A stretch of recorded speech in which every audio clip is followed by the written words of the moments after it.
주님 가르치는 기도로 함께 기도하겠습니다. 하늘에 계신 우리 아버지, 아버지의 이름에 거룩하게 하시며 아버지의 나라가 오게 하시며 아버지의 뜻이 하늘에서와 같이 땅에서도 이루어지게 하소서. 오늘 우리에게 일용할 양식을 주시고 우리가 우리에게 잘못한 사람을 용서하여 준 것 같이 우리 죄를 용서하여 주시고 우리를 시험에 빠지지 않게 하시고 악에서 구하소서. 나라와 권능과 영광이 영원히 아버지의 것입니다. 아멘. 함께 찬송가 337장 같이 부르실까요? 내 모든 시험 무거운 짐을. 337장입니다. 자막이 아래 나올 테니까 따라 같이 부르시면 되겠습니다. 내 모든 시험 무거운 짐을 주 예수 앞에 아뢰이면 근심에 쌓인 날 돌아보사 내 근심 모두 맡으시네. 무거운 짐을 나 홀로 지고 견디다 못해 쓰러질 때 불쌍히 여겨 구원해 주리 은혜의 주님 오직 예수. 내 모든 괴로움 닥치는 환난 주 예수 앞에 아뢰이면 주께서 친히 날 돌아보사 넓으신 사랑 베푸시네. 무거운 짐을 나 홀로 지고 견디다 못해 쓰러질 때 불쌍히 여겨 구원해 주리 은혜의 주님 오직 예수. 내 짐이 점점 무거워질 때 주 예수 앞에 아뢰이면 주께서 친히 날 구해 주사 내 대신 짐을 져주시네. 무거운 짐을 나 홀로 지고 견디다 못해 쓰러질 때 불쌍히 여겨 구원해 주리 은혜의 주님 오직 예수. 마음의 시험 무서운 죄를 주 예수 앞에 아뢰이면 예수는 나의 능력이 되사 세상을 이길 힘주시네. 무거운 짐을 나 홀로 지고 견디다 못해 쓰러질 때 불쌍히 여겨 구원해 주리 은혜의 주님 오직 예수. 아멘. 오늘 우리에게 주신 말씀은 출애굽기 25장 36절부터 40절의 말씀입니다. 출애굽기 25장 36절부터 40절의 말씀 교독하시지요. 제가 먼저 읽습니다. 그 꽃받침과 가지를 줄기와 연결하여 전부를 순금으로 쳐 만들고 등잔일곱을 만들어 그 위에 두어 앞을 비추게 하며 그 불집게와 동그릇도 순금으로 만들지니. 등잔대와 이 모든 기구를 순금 한 달란트로 만들되 함께 읽지요. 너는 삼가 이 산에서 내게 보인 양식대로 할지니라. 아멘. 성막은 장막이라고도 부르고 또 성소, 회막이라고도 부르는 다양한 이름을 가지고 있습니다. 이 성막이라고 하는 장소는 생각보다 상상 이상으로 성경에 많이 기록되고 있는 것이 사실입니다. 성전보다 성막에 대한 기록이 훨씬 많습니다. 우리가 읽고 있는 이 출애굽기에만 해도 13장, 또 레위기에는 18장이나 기록이 됩니다. 민수기에도 13장 기록되고 신명기에도 2장, 그리고 히브리서, 이 신약 성경인 히브리서 같은 성경에도 4장이 기록됩니다. 이렇게 성막에 대해서만 다루고 있는 그 장들만 해도 50장이 됩니다. 거기에다가 요한계시록과 같은 말씀은 이 성막을 이해하지 않으면 이해하기가 어렵습니다. 그렇기 때문에 성막을 알지 못한다면 성경에 적어도 50장은 모르는 겁니다. 이해가 잘 안 되는 겁니다. 이 성막을 어제부터 좀 그림을 통해서 보면서 성막이 이런 곳이구나 하는 걸 이해하려고 하는데요. 이 성막은 밖에서 보면 크지 않습니다. 좀 보잘것없습니다.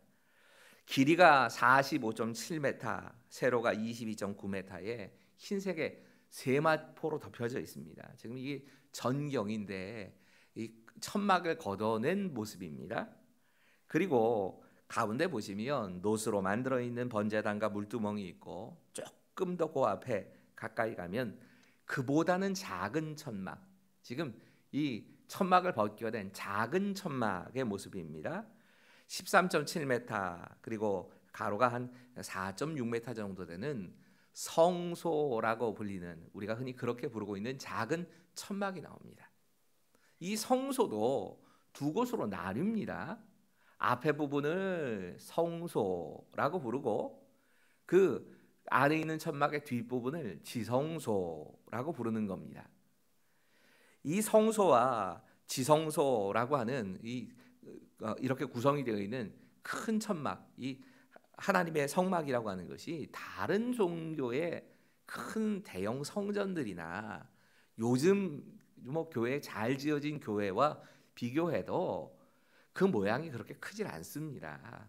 크지만 않은 것이 아니라 조금은 볼품없이 보이는 게 사실입니다. 하지만 성막은 크기에 의해서 그 가치가 결정되는 게 아닙니다.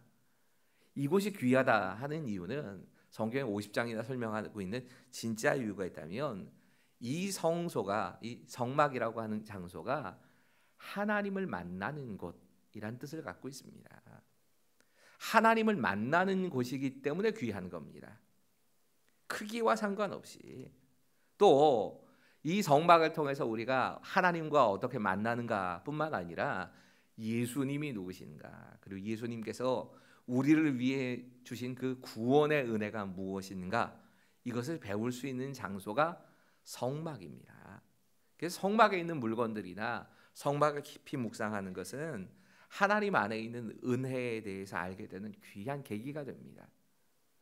우리가 출애굽기의 순서에 따라서 이 성막에 있는 물건들을 좀 살펴보고 있습니다.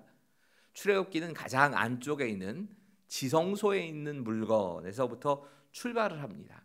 이 지성소 안에는 딱 한 가지 물건, 법궤밖에 없다고 말씀드렸지요. 그리고 그 법궤 바깥쪽에 오게 되면 떡상을 이제 우리가 묵상해 봤습니다. 그리고 어제부터 우리가 성소 안에 있는 등대, 7개의 촛대라고도 흔히 우리가 얘기하는데, 이 등대라고 하는 것을 보고 있습니다. 한번 상상해 보셔야 합니다. 성소 안으로 들어왔습니다.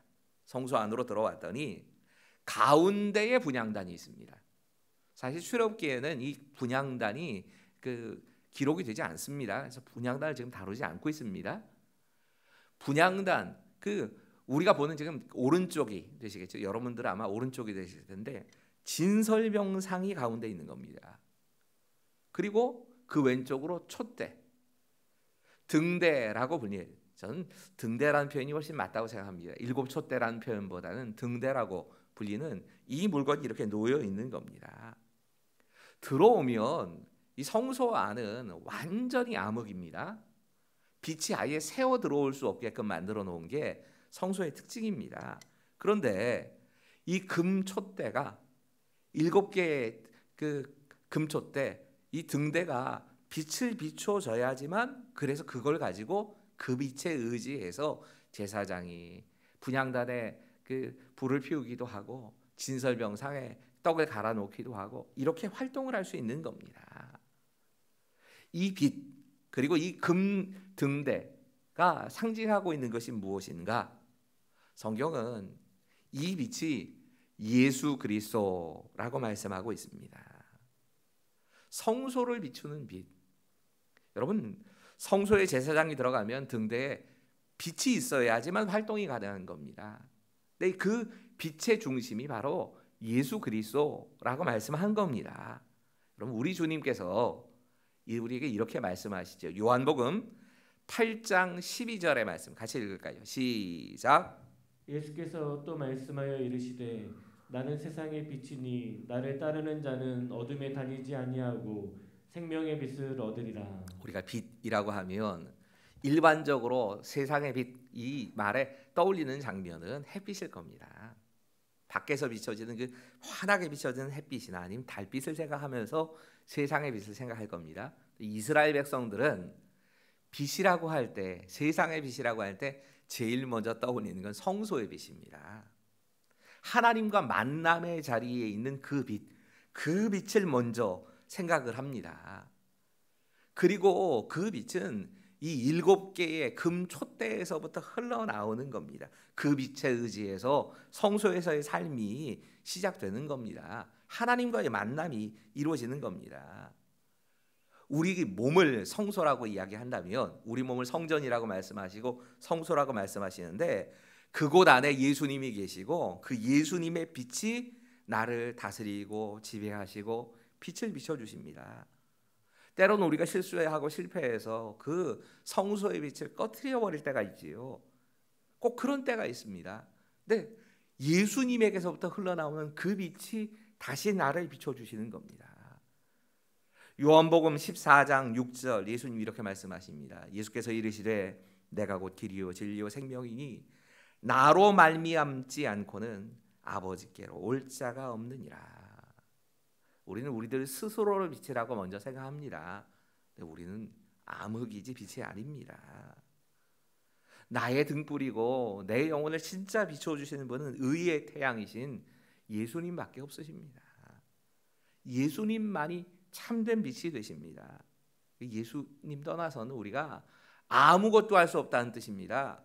성소 안에서 빛이 비춰지지 않으면 아무것도 할 수 없는 것처럼 예수라고 하는 빛이 없이는 우린 아무것도 할 수 없습니다. 적어도 하나님 앞에 사는 삶에서는 뭐 세상에서 여러 가지 일들이 할 수 있겠지요. 하지만 하나님 앞에 살아가는 삶은 반드시 예수 그리스도의 빛을 의지해야 걸어갈 수 있습니다. 근데 너무 놀랍게도 오직 세상의 빛은 예수님밖에 없다는 걸 우리가 뻔히 알고 있는데 예수님이 이렇게 말씀하십니다. 같이 읽지요. 시작. 우리 주님께서는 우리를 세상의 빛이라고 불러주십니다. 여러분 예수님께서 제자들을 향해서 너희가 세상의 빛이다 말씀하십니다. 예수님을 따르는 모든 사람들이 세상의 빛이라는 겁니다. 근데 알아야 될 것이 우리는 본래는 빛이 아니었습니다. 우리는 빛을 비추는 존재가 아닙니다. 예수님의 빛을 우리가 받았을 때 빛으로서의 기능을 발휘할 수 있다는 겁니다. 우리가 예전에는 태양과 달의 관계를 얘기하면서 달은 스스로 빛을 반사하지 못한다 이렇게 설명을 하곤 하지요. 그걸 알기 전에는 이 성전의 빛이 그런 역할을 했습니다. 제사장들이 가장 먼저 성소 안에 들어가서 해야 될 일이 있다면 빛이 되는 이 등불을 관리하는 겁니다. 아침 저녁으로 제사장들이 이 성소 안에 들어가서 꼭 해야 되는 행동이 있습니다. 사실 진설병의 상은 일주일에 한 번만 그 떡을 바꿔놓으면 되거든요. 근데 매일 들어가야 되는 이유가 분향단에 있는 향로에 불을 피우는 것하고 성전 이 등불에 불이 꺼지지 않도록 하는 게 제사장들이 해야 될 제일 중요한 사명입니다. 저녁 시간이 되면 이 가운데에 있는 그 금 등잔대에서부터 시작을 해가지고 7개의 등잔에 완전히 기름을 꽉 채워놓고 나옵니다. 근데 아침에 가보면 어떻게 되느냐?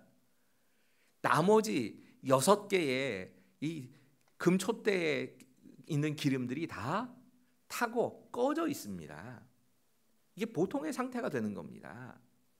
그러면 유일하게 꺼져 있지 않은 가운데 줄기와 뿌리의 역할을 하는 그 금촛대의 그 줄기 이게 예수님을 상징한다고 말씀드렸어요. 거기에 불 하나만 딱 남아 있습니다. 그러면 그 불에 의지해서 옆에 있는 나머지의 불들의 심지를 갈아놓기도 하고 기름을 다시 채워놓기도 하고 하는 작업을 다 하는 겁니다. 그리고 나서 비로소 이제 가운데 있는 뭐 그 불도 다시 갈아 껴줘야 되는 거니까 그 가운데 있는 불을 끄게 되고 그리고 그 심지를 다시 갈아 끼고 다시 거기에도 기름을 채워 넣는 이 일들을 하는 겁니다. 여러분, 우리가 받은 빚은요, 나는 사실 내가 빛이 아니고 나는 꺼져 있습니다. 심지가 꺼져 있고 기름이 다 꺼져 있습니다.